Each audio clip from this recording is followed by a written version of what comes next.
અમરેલી જિલ્લાના સાવરકુંડલામાં હાથીસણી નજીક આવેલ માનવ મંદિર આશ્રમમાં સંત શિરોમણી ભક્તિ બાપુના માર્ગદર્શન હેઠળ શરદ પૂનમની રાત્રે શરદો ઉત્સવ ભવ્ય ઉજવણી કરાઈ હતી।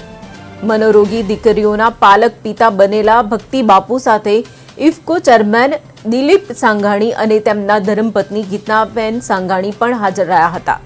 કાર્યક્રમમાં પૂર્વ સાંસદ નારણ કછાડિયા, અમર ડેરીના ચેરમેન, ધારાસભ્ય, હાસ્ય કલાકાર મનસુખ વસોયા અને લોકગાયિકા સહિત અનેક મહેમાનો હાજર રહ્યા હતા। દીકરીઓએ માટેના ડીજેના તાલે રાસ ગરબાનું પણ વિશેષ આયોજન કરવામાં આવ્યું હતું।